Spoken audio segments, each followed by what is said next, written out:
So our favorite YouTuber, Mr. Mrhevyshevy, while I was refueling the chainsaw today, I saw he put a post in my last video, and I want to know a little bit more about the old Studebaker. Had some complicated questions there. No, it does not have a check engine light, so you don't have to worry about, computers or anything funky like that.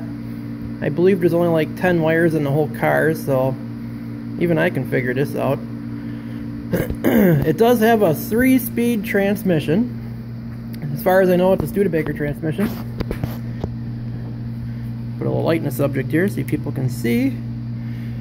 Has the external parking brake right off the back of the transmission. There's your parking brake lever. That button right there that looks like, a high beam switch is actually the starter button. It has the clutch pedals kind of catty-wumpus because I got the floor out. But mechanical brakes. Battery goes right there. There is quite a bit of wood in the car. Just like a Chevy.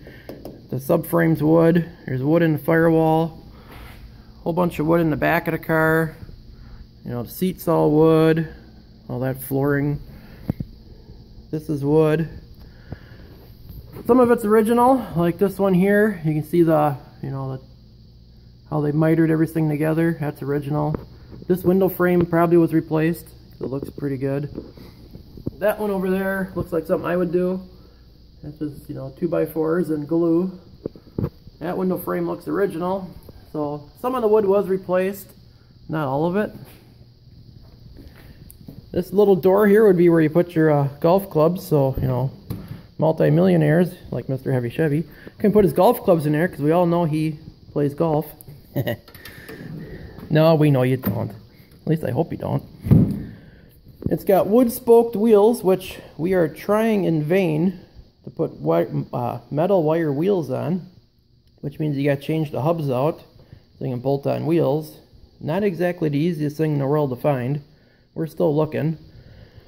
So anybody out there that's got a set that wants to give them to us for a reasonably priced, because this is a budget, let me know.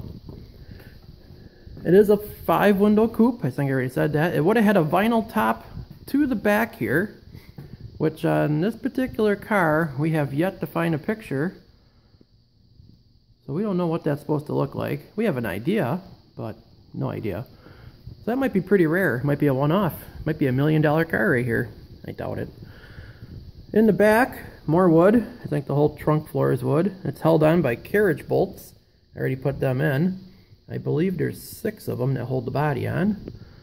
The deck lid is all wood. It's got, what else can I tell you? Oh yeah, he wants to see the clutch linkage move. So the clutch linkage is pretty primitive. Very tractor-like. And that's, that's it. Little rod moves the fork, spring, done deal. Brakes, and I got this linkage here. You can see other things moving out there. You can see the front brakes, which I don't know if you're going to be able to see. But they're moving. Brakes work really good, actually. At least up to the speeds we had it. It's got a choke. The H is for the heat for the manifold. The other one I haven't quite figured out yet. Doesn't really go anywhere. The doors are all metal. That's kind of cool. And they close nice. It's got a Ross steering box. Pretty typical steering linkage. Nothing too fancy. Here's your brake arm. Your mechanical brakes. Kind of cool. The fan drive, which I thought was kind of neat. The engine is a Studebaker. We're assuming it's a 242 cubic inch, which from what we can figure, they only made it 2 years. It's got an accessory drive off the front. Runs this dry shaft. Here's your water pump. Water pump's right there. This is your oil pump in there, which also runs the distributor. And your generator is off the back here. Kind of neat. It's got obviously advance and retard, which is mechanical. There's a lever on the other side, but that moves the distributor back and forth. And that would have went to the column, but that linkage is gone. So I'll come up with something better. The fan is adjusted through this offset piece here. You loosen this up, you put a big wrench on that, and that swings the belt tight.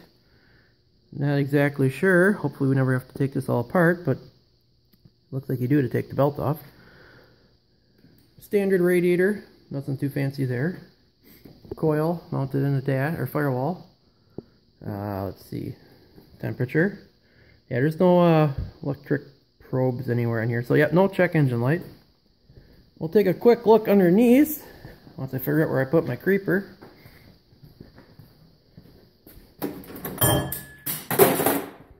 Alrighty.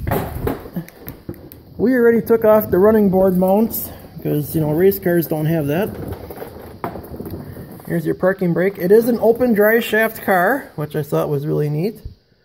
Looks like there's some kind of constant velocity joint in there, which, you know, for 1928, that's kind of cool.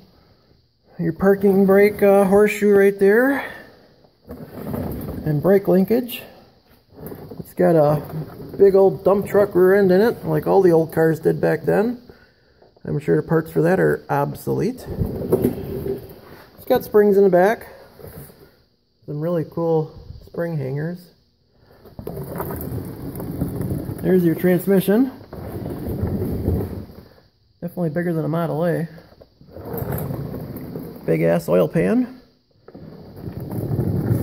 And that's about it really. You can see from under here, there's a lot of iron. So yeah, that's what we got. There's under the dash. Not much in there either. Pretty simple.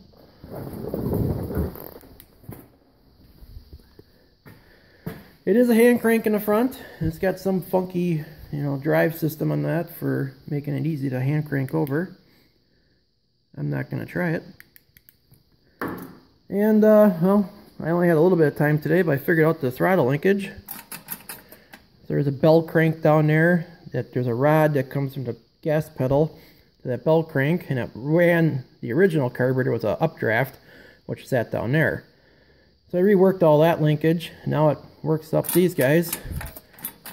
So that works. Homemade this, homemade that. You know, it's all homemade. It's all crap laying around, you know, as they say, or as I say, making stuff from nothing.